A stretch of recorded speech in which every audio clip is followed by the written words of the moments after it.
Afternoon, folks.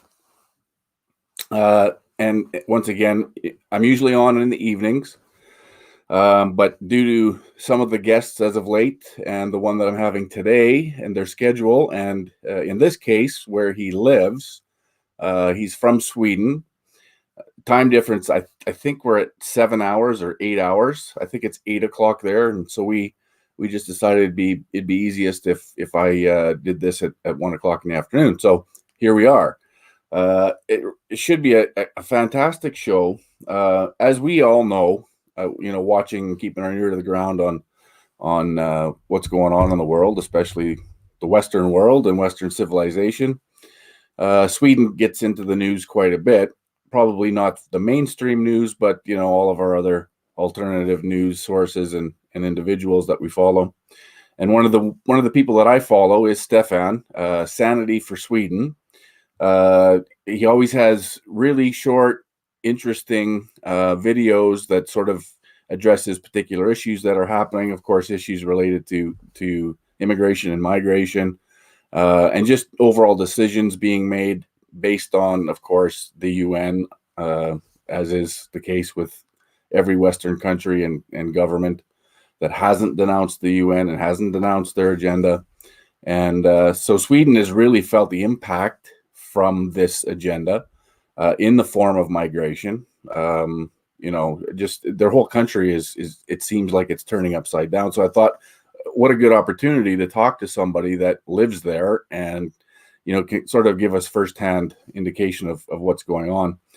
But another interesting fellow that I follow in regards to Sweden is Peter Sweden, and he tweeted a couple of days ago, "We now have the statistics for explosions in 2019, a whopping 257 bombings. That's a 60% increase from the year before." And of course, this is actually insane. It's like a war zone. And goes on to, before that, he had said, or after that, he had tweeted 3,410 rapes against children, 2,840 robberies against children, 31% increase in robberies against children in Sweden compared to the year before. So I'm gonna talk to Stefan about these stats. Obviously there's an enormous increase from the year prior, but I'm sort of curious, what were these statistics like 10, 15, 20 years ago, right? And somebody actually did a comparison. If we took that rate, right, so 257 shootings based on it with a population of 10 million, if you transpose that over onto the US, it would equal somewhere 86 or 8,200 bombings in the States last year if it was transposed. I mean, if that happened in the States, the military would be on the streets. So, and maybe that's the case in Sweden. Maybe the military is on the streets. Who knows? Anyways, without further ado, I'm gonna bring Stefan into the show, and we'll have an interesting discussion, I assume. Hello, Stefan. Hello, Mark. Thanks for inviting me. It's a great honor. Yeah, and me as well. I'm a follower. I follow your videos, and I'm always like, yes, that's great. I need to talk to this guy, and then finally, just reached out and let's make it happen. So welcome aboard, and I appreciate you taking the time. What time is it there, by the way? It's 8 p.m. 8 p.m. Yeah. Okay, so we're 7 hours different right now. Right. So we had been speaking to Stefan before we went live here, and I asked him if he lived in Stockholm or around, and he actually stated that he moved out to the rural area somewhere in Sweden, away from the city. Stefan, give us an indication of where, sort of a little bit of your history, where you grew up, what brought you into this fight and got you a YouTube channel and that sort of things, just so we can have an idea who you are. All right. Thanks. I grew up in Stockholm, in a suburb, very peaceful, very nice. And I lived there, had a good upbringing, a good life. It was peaceful. It was nice. Then as I grew up, I moved around Stockholm, basically. I lived in the States for a short time, but then I came back to Sweden. And well, I started to notice the difference maybe 15 years ago.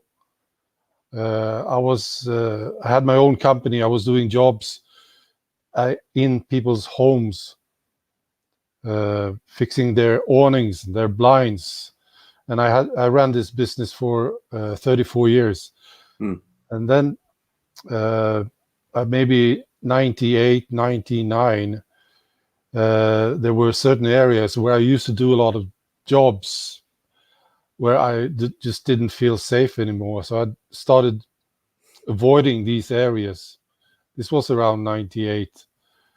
And then it got worse. And I lived in a quite nice suburb with my family. But in the last maybe 6-7 years, I've been wanting to get out of there because, of course, you hear stories and you see the violence.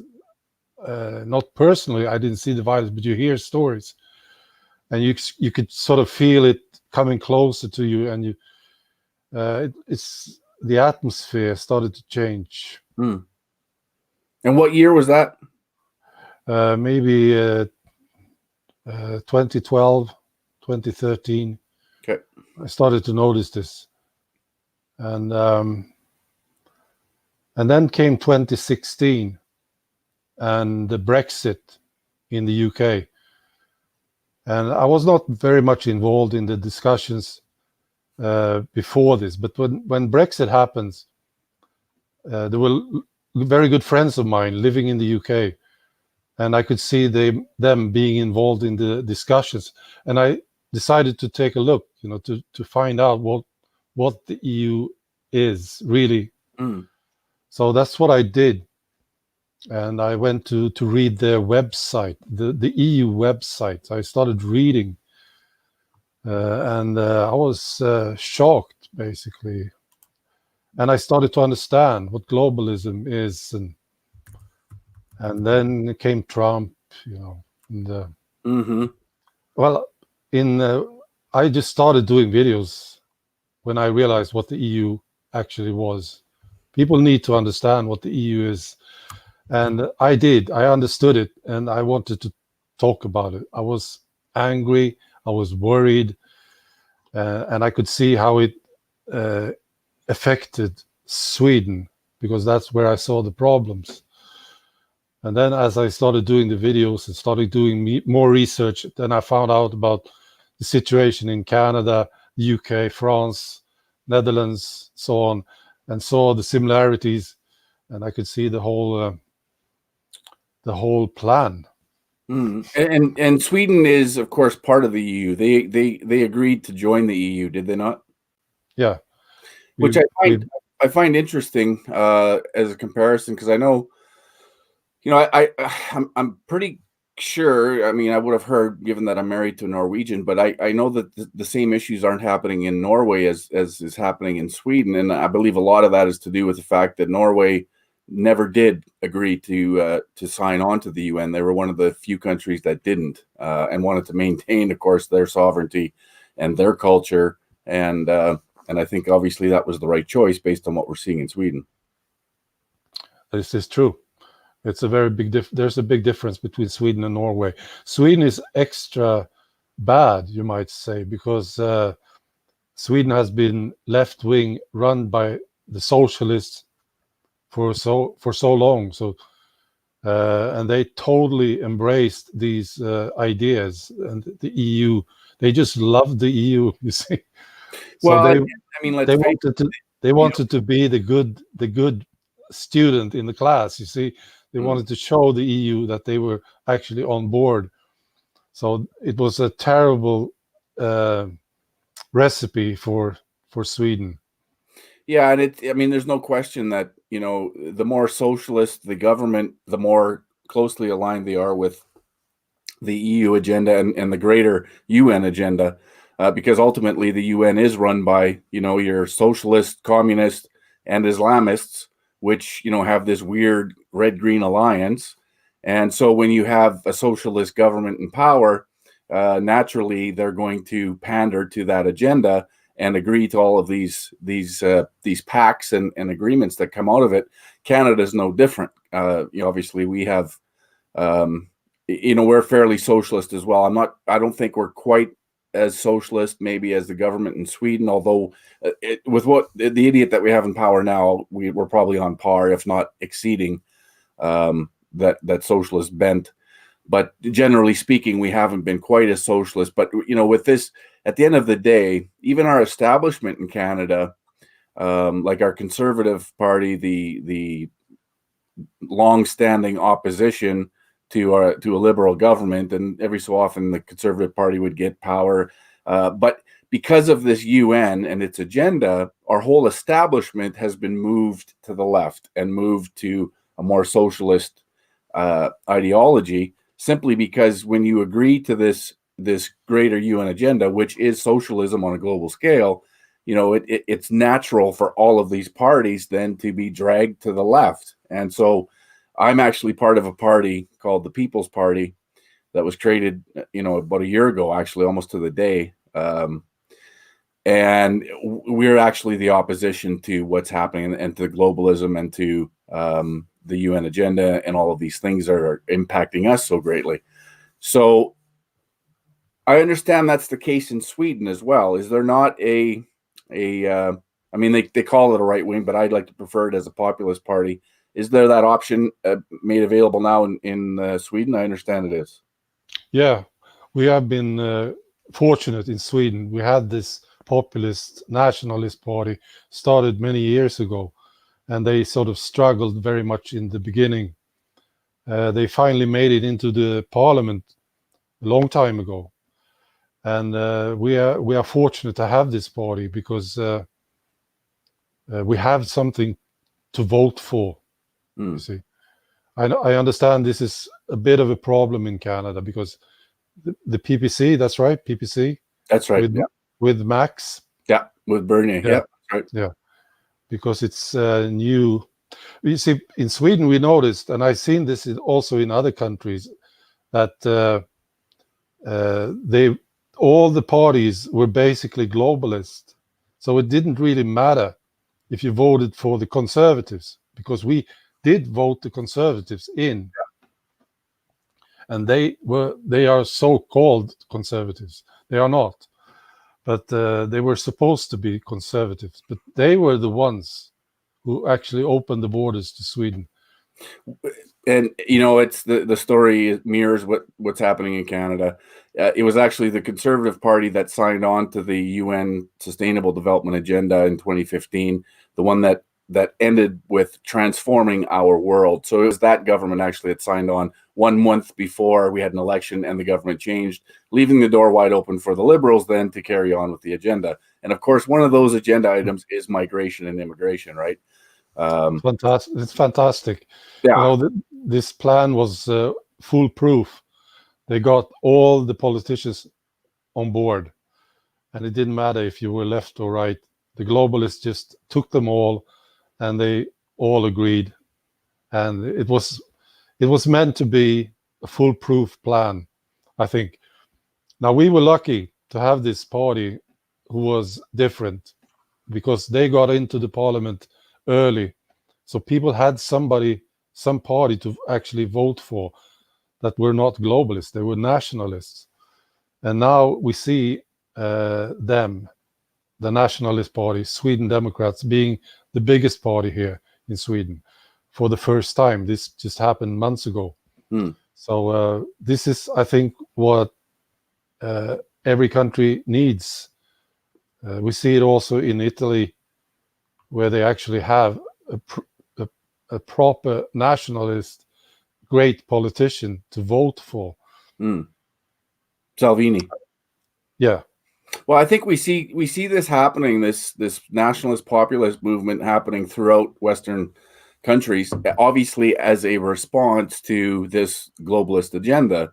And I mean, it's frustrating being involved, I can tell you, because I've never been a politician, and I never wanted to be one. I'm sort of an anti-politician, but because this party was created, I joined it, and because obviously it represents what my values are as a Canadian, and so but it's really frustrating, and I'm sure you experience this as well. Just observing what's happening in your country is trying to wake people up to what's coming and what the agenda is, and understanding that our whole establishment is involved in this. It's not just the liberals, or not just the communist NDP or the Greens.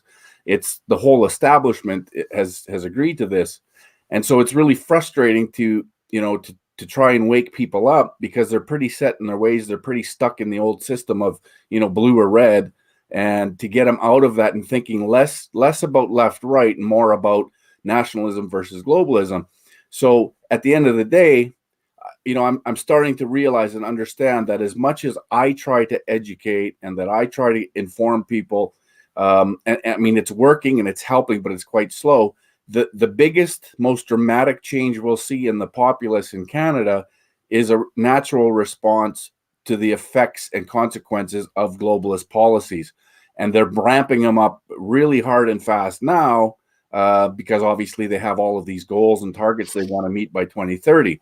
And so the natural response then is going to be pushback by the people. And it's important that people throughout the West, like yourself and like myself and others that are trying to wake a nation, that we're there as a soft place for these folks to land. So they understand that they do have representation based on what's happening to them, in their experience. It's very good. It's very interesting, this stuff. I think, what I think? I think actually Sweden is in some way fortunate.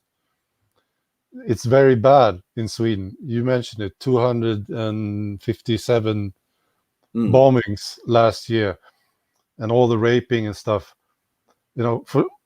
I sort of think that Sweden is fortunate because the citizens are now actually in some sort of shock.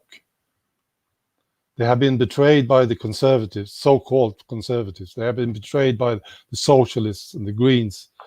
And they are starting to realize that these people, they can't do anything. They will not help us. We have to do something. So it's in some way fortunate. Maybe it happened. It was too bad here in Sweden. It went too bad too quickly. And people are waking up very fast here.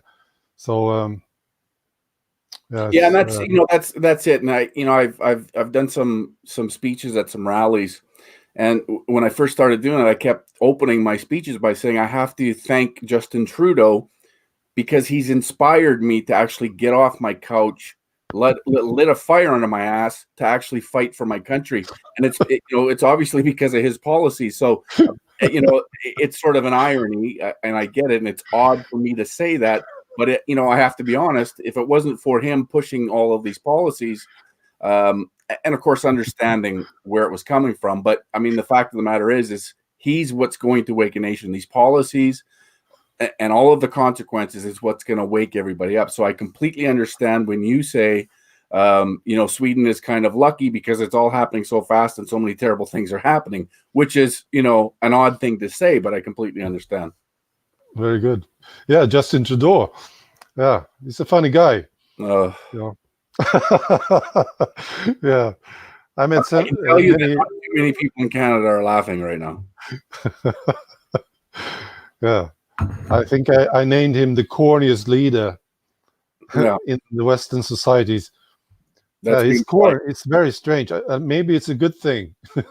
Right. Exactly. Right. And it's, unfortunately, again, there's still some folks that are stuck in this, red-blue conundrum where it's, everything to get Trudeau out of power, but not understanding you're only replacing him with another globalist. It doesn't matter, right? So we have to get past that with a lot of, conservative, small c conservative type folks that, are so focused on getting him out that they're forgetting or not understanding that you're not replacing him with anything different, especially when it comes to globalism. So that's our challenge. But again, we also have a separatist movement that's happening right now, and that's born out of the policies from the globalists, and because Alberta, being the province that really is the economic driver of our country, essentially with our resources, because Alberta sits on oil and natural gas, and so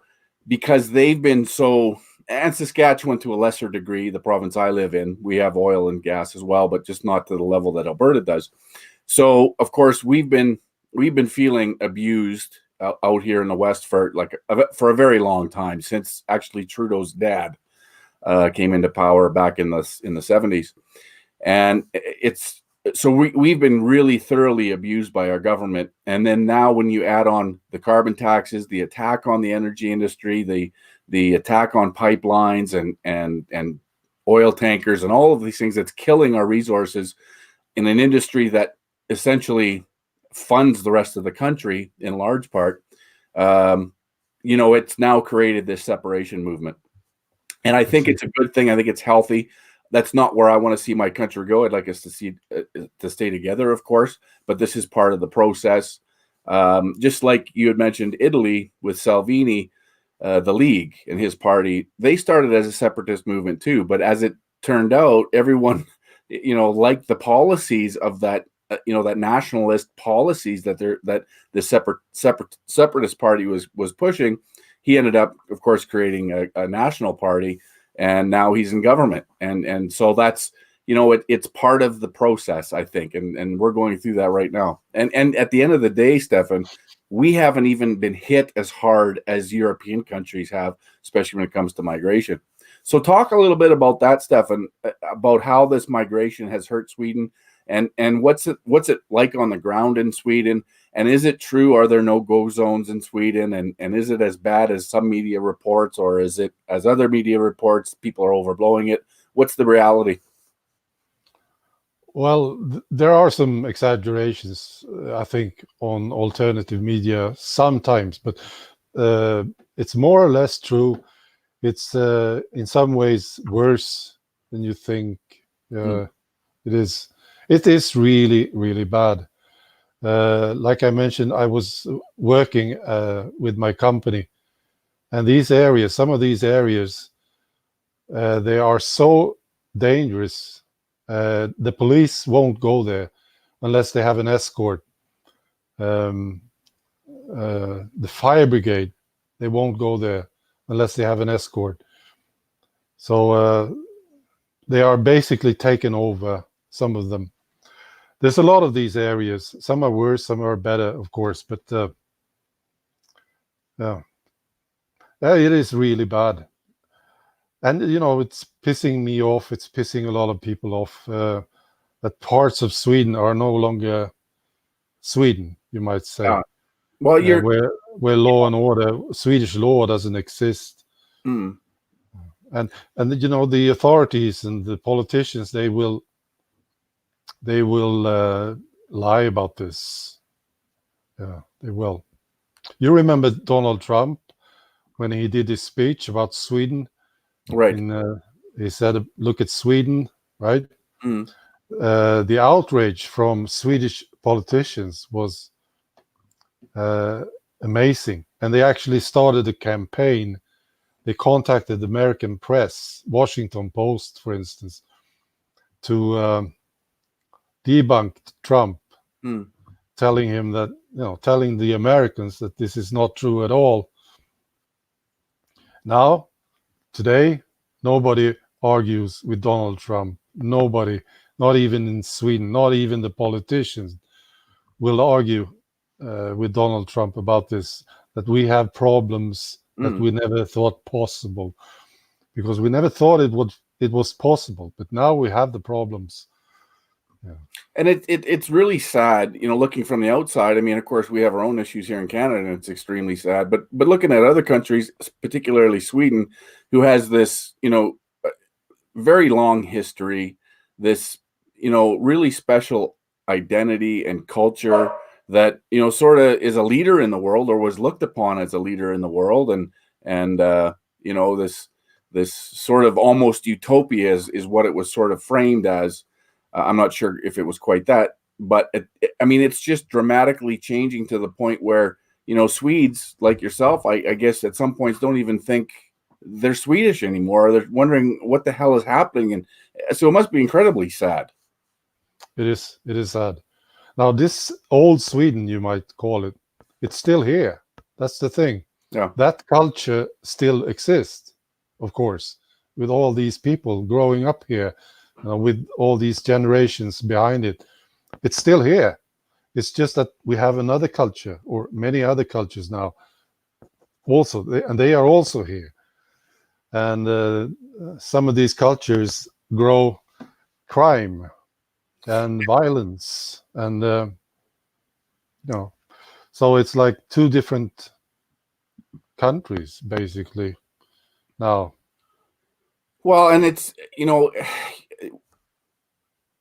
I always say, listen, I'm not anti-immigration, as I'm sure most folks that are standing up to this aren't anti-immigration. We understand that, yes, we need to accept a certain amount of folks from around the world that want to come here. But first of all, they have to come here wanting to be part of what we have going on here. They want to be, part of our culture. They want to want to integrate into our culture and, generally live like the rest of us, by maintaining, aspects of their culture and their traditions and their religion. That's completely fine. But the problem is, of course, is that it's so many all at once. It's overriding our system. Our system can't handle it. Not only financially, but our culture can't handle it. And I mean, we have a prime minister that has said, we as a country do not have an identity, that we're going to be the first post-nation state, and that old stock Canadians essentially just have to lay down, and this is part of becoming a responsible global citizen. And there's a lot of people like myself that just are not on board with that. And so, when it comes to immigration, sure, but we need to regulate immigration. We need to slow it down. We need to get control of what's happening. Because what happens, Stefan, and I'm sure this is exactly what happens in Sweden, is all of these folks, and let's be honest, most of them are coming from the Middle East and North Africa, and which is mostly Islamic, and that's a completely different, not only religion to what we're used to, but it's a different culture completely.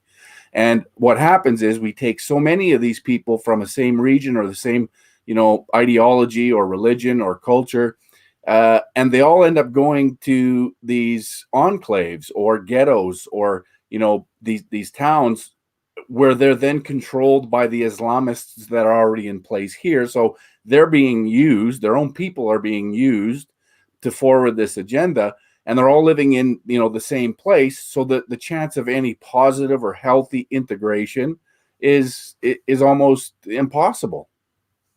Yeah. And I'm sure that's exactly what's happening in Sweden. Yeah, absolutely. You're correct. And the politicians are making it worse. Our Swedish PM, socialist leader, said some time ago. He said that the problems with crime here in Sweden has nothing to do with immigration. So they are just ignoring it, and they will just not say it. So of course, if you don't look at the problem, look at the real cause of the problem, you can't solve it. So it's very bad. Well, still, Sweden, as I said, there are like Sweden is sort of separating. This is what I see.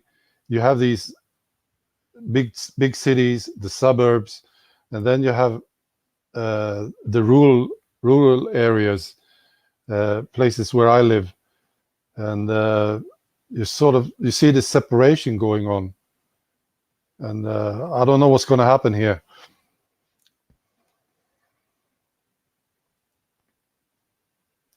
I lost your sound. Oh, sorry. I sometimes I mute it so I don't interfere with what you're saying.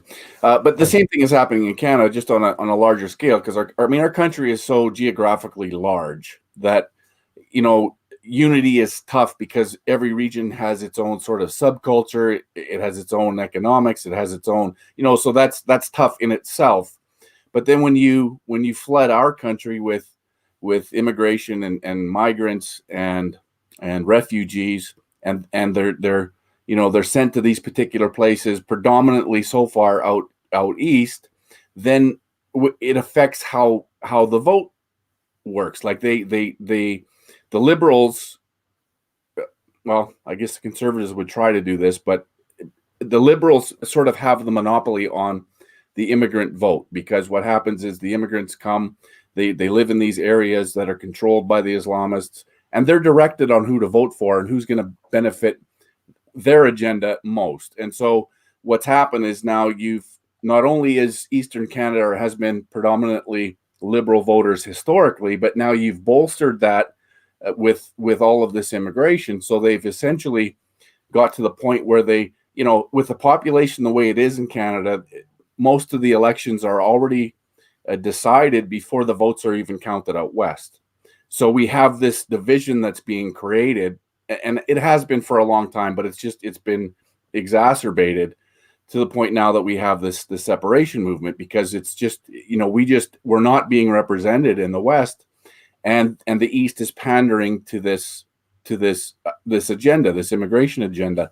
And now they're starting to move that agenda. We've just been told that the government is they've identified some quote unquote test cities where they're going to accept mass migration and immigration and direct these people to these towns. So now what they're trying to do is strategically change the voting in these areas so they can then, have guaranteed votes for them. And it's completely, it's a complete farce. It's corruption at the highest level.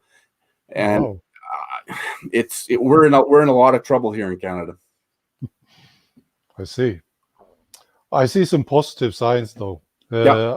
I'm sure you have them in Canada as well. What I see is that there is a tremendous power in all these people who are starting to wake up and speak up. And I think we are starting to see here in Sweden, I see also in other countries, of course, this unity is starting to form, and people are starting to move in the same direction, more or less, and we see this. You see the politicians are starting to get afraid of what's happening here in Sweden, and what happened in the UK. It was a terrific result in the last election in the UK, and Yes. this is what I see, and I think I'm sure you have all these people also in Canada. People are more or less bright with some common sense, and when they start to realize that their country is in danger, they will start to move.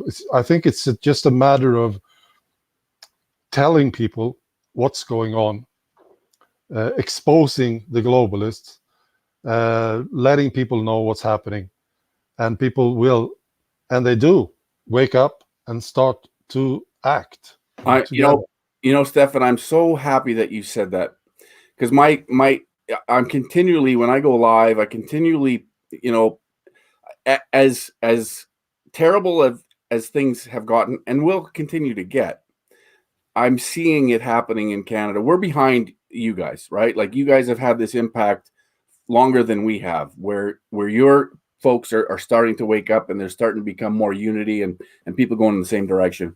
That's sort of where we're at, but we're at the start. And I'm really seeing people across the country, not just in the West, that they're starting to wake up to it, to the point where now, as you mentioned, I'm seeing politicians starting to raise their voice at a provincial level against the UN. I mean, we just had the UN dictate to 3 resource projects in the West, a couple of pipelines and a dam, and they essentially called Canadians, or the politicians that are promoting these projects, racist, because we weren't listening to the Indigenous people that are affected by these projects.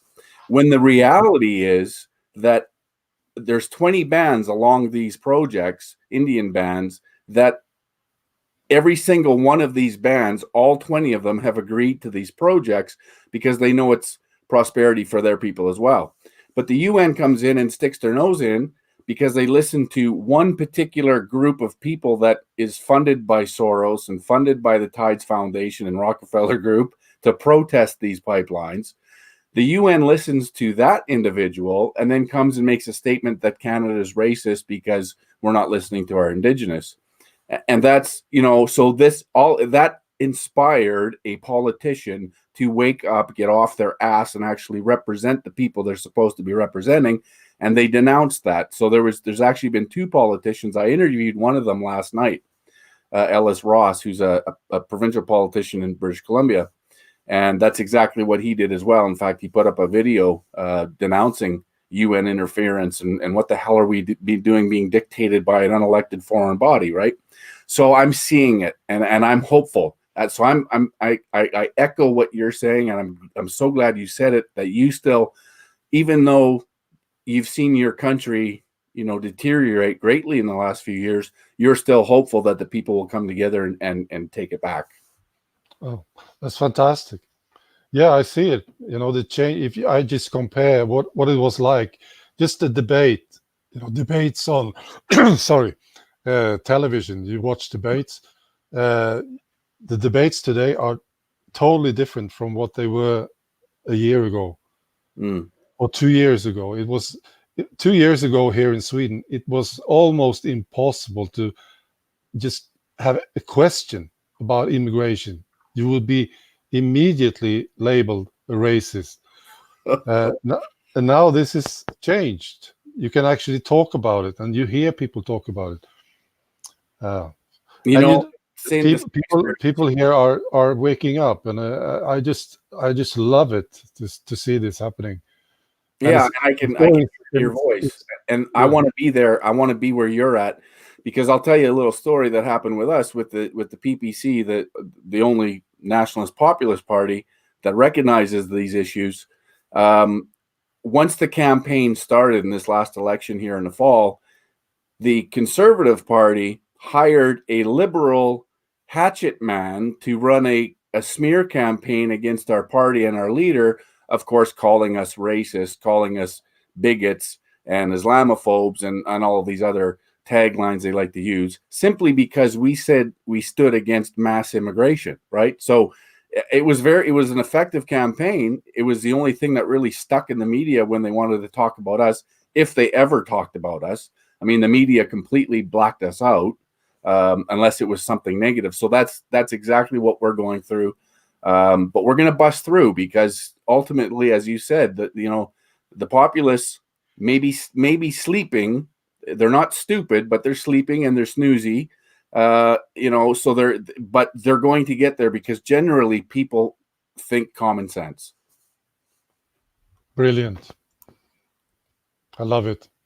So and then I've been looking at Sweden. What will happen in the future? I see this very quick change with the attitude of people, but of course we still have to deal with the problem.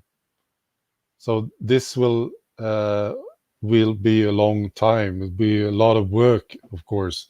And I don't know what's going to happen here in Sweden, but the important thing is that there is a change, and I see some positive change here. So, but then you will have to find some really tough politicians who are willing to do what it takes, and this will be, of course, very hard. But we just have to do it. We have to find these really tough ones, like Donald Trump, tough guys who are not afraid, who are not politically correct at all. That's what we need. We need guys like Salvini, Viktor Orban in Hungary, and so on. I think it's important, Stefan, which is one of the reasons I reached out to you. I think it's important that Western nations, like Sweden, like Australia, like the Netherlands and Italy and all of these Western nations, we share core values. I mean, we're very different in a lot of aspects and some of our cultures, but ultimately we have a base foundation on values, and of course that's freedom and sovereignty and justice and equality under the law, and all of these things that not only across Canada we share in values, but I think Western civilization has these values, the best civilization the planet has ever seen when it comes to freedom and all of these things we cherish, that most people cherish. I think it's important that we exchange conversations and we open the discussion, with people like yourself in Sweden, and another individual I made contact with was guy out of the Netherlands. Oh, what's his name? He runs he's head of a party, but they sort of started it. They started it as a forum first, and then they built it into a party, representing the same things that we're talking about. And so it's important, I think, for us to come together, promoting these values, exchanging stories and ideas, and finding out what works and what doesn't, and why did it work there, and can it work here, and so I think we can, if we do that, then it emboldens us, because even speaking with you, Stefan, I know that myself and a lot of people listening to this are impressed, but also sort of feel a kinship and a unity with national sovereigntists in your country and other countries. Like we're in the same fight, and so there's unity in that, and there's strength in that, and so and that's the difference between us and globalists. While we recognize that you're different, and we're actually promoting the idea of a sovereign Sweden because we love the fact that you have this awesome culture and you want to protect it, and that's exactly what we in Canada want to do with our culture and this thing we've been building. So I think it's important that we do this and we have these conversations. Yeah, I totally agree. Yeah, it's fantastic. This was one of the real pleasures of starting this channel of mine. It was the connections with people, and you started to understand that there are people with the same values that I have. Yeah, and I just realized this. People like these different nations, these different cultures, and we like to play hockey with the Canadians, and we like to play soccer with the British, and but if we want to see the culture, we go there, of course, and experience it ourselves. And we don't want these cultures to mix. We love the differences. Yes. Yeah, and that's the thing, and it's I think it's important that we use it also in a way to educate people, because like I'm screaming and pounding the screen here all the time. I'm dedicating a lot of time to issues affecting Canadians, and people are waking up. But it's important for people to know, especially people that maybe are unaware of things, that we're not alone in this. This isn't just a Canadian thing. We're not out in the middle of the wilderness by ourselves fielding this attack. No, there's other Western nations are feeling exactly the same way we are. The same issues are affecting them as they're affecting us. And it's a global attack on Western civilization. And the sooner we in all of these countries understand and realize that and come together, to fight it, the better off we're all going to be. It's true. This is a hard thing, though, to explain this to somebody who is not yet awake, because this sounds weird, right? There is a planned attack on Western societies, and it's getting sort of weird. But once somebody starts to get the information and starts to look at the truth, they will eventually realize this, because there is a plan, and you see that's another thing that I found so interesting, was when I started to talk about Sweden in my videos, and then looking and doing research about countries like Australia, for instance, Mm. or Canada, and you saw the same methods. The globalists used the exact same methods to get what they wanted, and it was fascinating. It was a very well thought out plan. It was very well organized and financed, and it's fantastic that we are opposing them. It's just by our voices and by talking to each other, and supporting the politicians that will represent us. And we are actually moving. Things are actually moving because of this tremendous force that people consist of. We see it now. These elections are starting to go against them. And so we are actually doing it.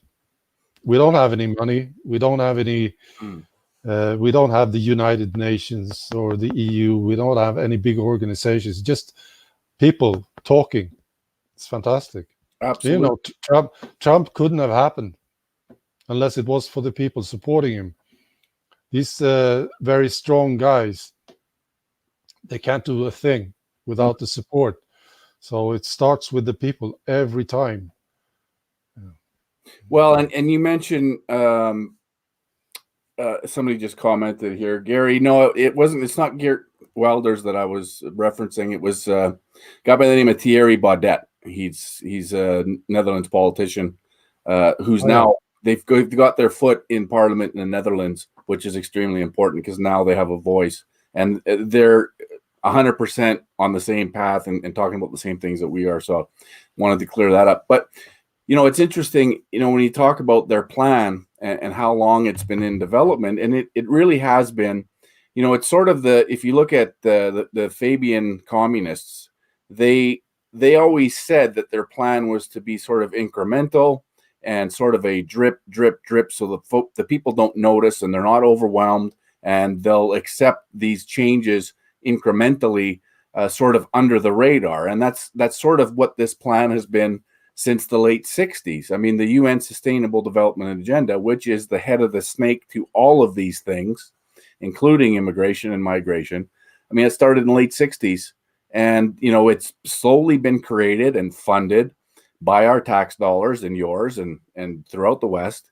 Ultimately, it's a socialist redistribution of wealth scheme. That's exactly what it is. And so it's been in development, like I said, since late 60s, all the way through until, just lately is when they've been going full bore, only because it's taken them that long to develop it and get these things in place and get them entrenched in institutions and into political parties and into our educational institutions. And now I think that they feel like they're ready. And so they started really pushing these things and pushing the agenda to where now, though the consequences of the policies created from the agenda are affecting people, and they don't like it. And because they don't like it and they're being affected, they're going to find out why, right? Because it's one thing to get people to understand the what's creating this stress and these issues, but then you have to take them on the journey as to why. Like, why are they doing this? Because it doesn't make sense if you only stop at the what, because then nobody knows what the hell's going on. They just know something's happening. It's the why that's extremely important. So that's up to us. That's up to us to discuss and to talk about and do these live feeds and connect people and grow what we're doing and hope others continue to grow what they're doing. So in the end, we know what we're fighting and we know what we're trying to save. It's good. Yeah, I totally agree. Did you notice something? They had this plan, they were working, doing fine, and then they got this opposition from the people, thanks to alternative media. Did you notice how stupid they are? Well, once something started to go against them, and then they started to make mistakes. And they, these stupid things that they say, like Hillary Clinton, for instance. She should have won, basically, but she was so stupid when she met some opposition. Mm. She said some darn crazy stuff, and Yes. she lost. We see this also here in Sweden. These guys talking, it's like magic. It's the good stuff. We can just tell people what they said. You see, Mm. they are sort of doing it to themselves. They are so stupid, these guys. So Yeah, it's yeah. amazing. It's amazing, Stefan. When you ask a sitting politician, and you can go on either side of the aisle on this one, you can ask them, what are your feelings? How are you going to respond to the UN Sustainable Development Agenda? And it's just like their eyes gloss over, and they have absolutely no idea what I'm talking about. And most of them are like that, because what we have happening in Canada politically, and it's been happening for a long time, is all of our representatives, especially federally, they represent the party they belong to. They don't represent the people, right? And so they're elected based on the party that they're with, and they go to Ottawa, they sit in Parliament to do absolutely nothing other than what they're told by the party leadership, the leadership that people don't see, the people that lead the parties in the direction that nobody knows who they are, those who are controlling the parties. And then you have this situation where none of the people in Parliament are actually representing the people, they're representing the parties that they belong to. Right. And they have another problem that I noticed. These people representing them now, they are so low class people. They have here in Europe, their best guys are Emmanuel Macron of France and Angela Merkel of Germany. And these people are just despicable and weird, you see. And then if you look at the other side of, you look at the nationalists, Mm. you're looking like guys like Matteo Salvini, who's a brilliant alpha male, Right. very bright, charismatic, smart. And these globalists I think they have a problem with this, because their best people are like Hillary Clinton or Angela Merkel or Macron, and these guys, they can't ever be popular. Right. These guys, see, they can be respected. People are afraid of them, maybe, but nobody will really like them when they get to know them, because they are despicable people. They're despicable. They're out of touch. They're the elites. I mean, this is so. A couple of things you raised there that I picked up on. Trudeau just signed some sort of an alliance with Macron and with Merkel.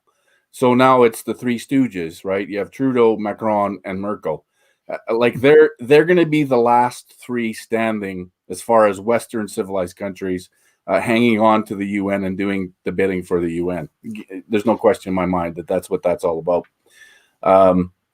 But yeah, you mentioned alpha male. Well, that's, of course, these populist nationalist leaders are going to be, the anti-message from the UN. I mean, one of the goals of the UN is to destroy masculinity, right? And destroy the alpha male and because we're the ones who are the fighters. We're the ones who are going to stand up to all of this. And that's not to say, of course, women aren't playing an equal role in, because there are a lot of strong women that are raising their voice too. But at the end of the day, when it comes down to fighting for what we cherish and the values, it's going to be these alpha male types that have to take on the globalist and exactly the agenda that the UN is through that agenda. They're trying to destroy the whole idea of masculinity and the alpha male, and because they know that that's who they have to target to get their job done. It's true. I sort of disagree, though. In Sweden, we have some brilliant women fighting for us. So they are equally important here in Sweden, at least. Yeah, don't get me wrong. I believe that too. I just, I think because of the attack on that alpha male masculinity, that it's natural for those types who are being attacked to stand up and fight. I think that's what I was trying to say. And again, I don't want to disparage the female voice, because it's an incredibly strong voice, especially these days. Oh yeah, absolutely. We certainly need the women in this fight, and Yes. here in Sweden, at least, we see them. Absolutely, very, very strong, brilliant women fighting. Yeah, and it's interesting. You mentioned Trudeau, Merkel, and Macron. Just realize this is the best they have. Yeah. This is the globalist A team. Yeah, imagine that they're the A team, and look what's happening to the countries that they're running. I mean, like I said, we're a little behind in the game, but France is basically on fire. Germany is just a cesspool. It's amazing. Macron is tremendously unpopular in France, and it's interesting to see what's going to happen with Justin these coming years. Yeah, well, I don't think it's going to be good for him. I think they're all going to be crumbling, but it'll be interesting to watch. Somebody just mentioned Marine Le Pen is awesome. She says, that's a great example of a strong female that is fighting for the values that they value. So exactly, fantastic, Marine Le Pen. Yeah.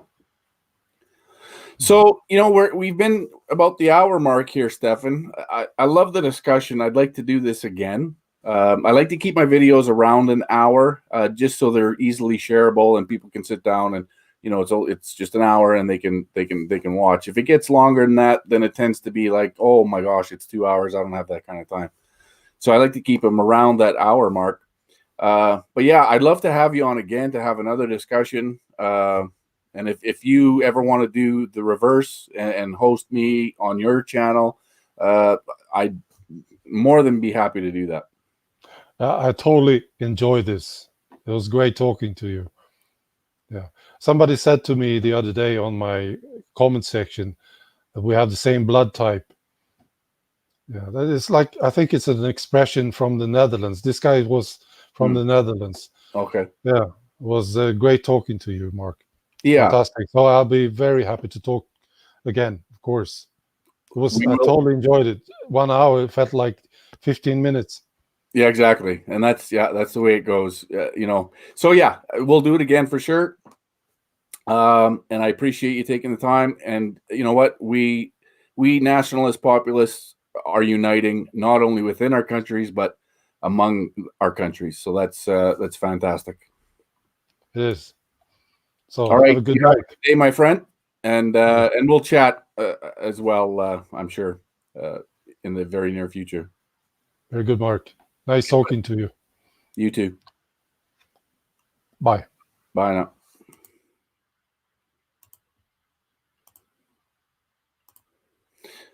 So that was Stefan from Sweden. He has a page on Facebook, and his YouTube is, I think they're all called Sanity 4, the number 4, Sweden.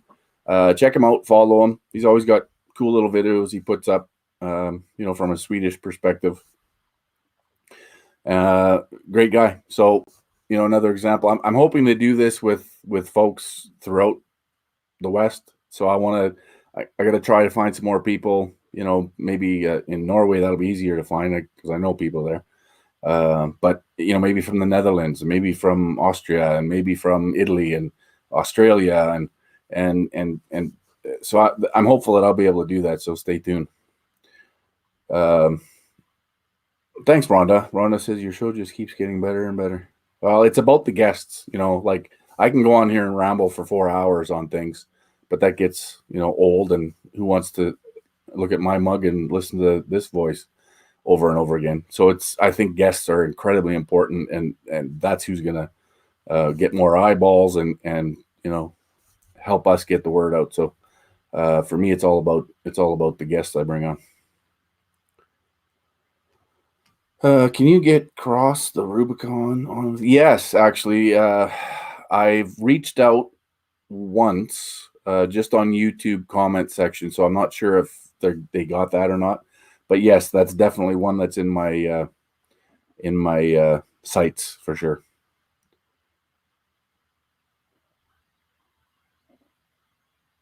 Carbon asks, how do you do the split screen?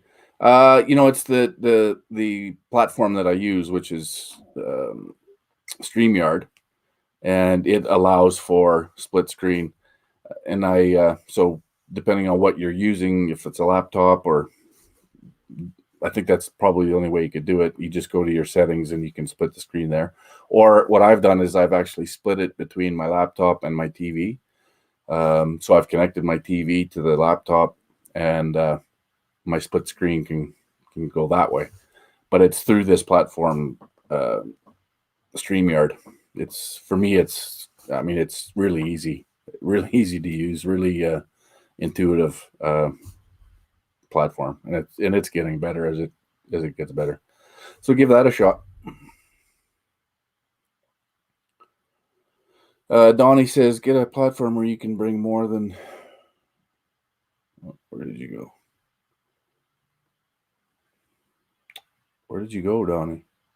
I was just reading your comment and it must have got bumped. There it is.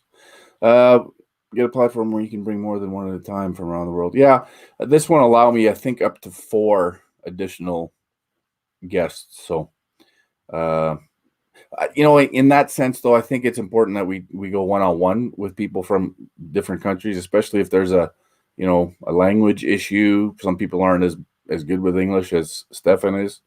And so I think it's important in this context that we go one-on-one.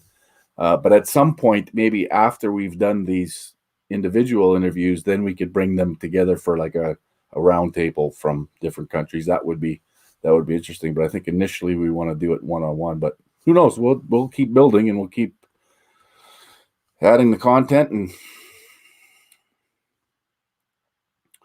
Julie says, contact Will Johnson. He has a show in the USA. I can send you a link in Messenger. It's very informative. Yeah, do it. Absolutely.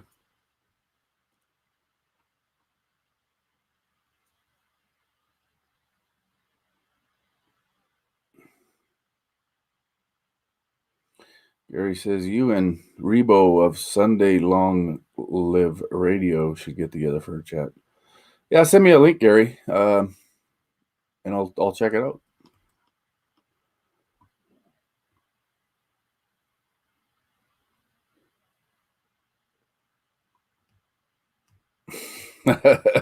Alan says, plaid with Viking helmets. Now there's a fashion statement. You should see my tattoo. You just basically described my tattoo. It's a Viking doing tree work, of course, with a plaid kilt. I just told everybody exactly what I am. I'm Norwegian Scottish by heritage.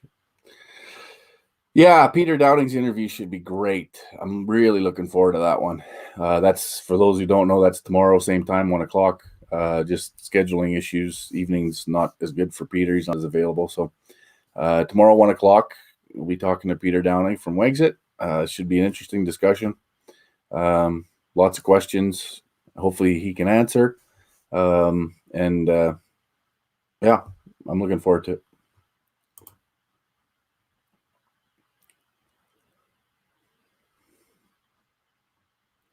Peter Weeb Wall says, makes no difference who the leader of the CPC. People are under the false impression that they actually elect the leaders. But the leaders for all 5 parties are chosen by the deep state, UN, New World Order type, and the members merely confirm the candidate. Yeah, and that's generally how things work these days. You're absolutely right. Where lots of people talking about the PC leadership race, and it's just not that interesting to me. Because I don't have any faith in it. I just, even if there was a candidate that actually stood up and denounced the UN agenda and all of its babies, they would be weeded out immediately. In fact, I just don't see it happening. The party wouldn't allow it, and there's nobody with balls enough to actually do it. So it's just not going to happen, which is indicative and should really show everybody that if there isn't a prospective leader for the CPC that was willing to denounce the UN agenda and the Paris Accord and the rest of the babies, then they're useless. So I'm hoping everyone wakes up to that. The sooner the better.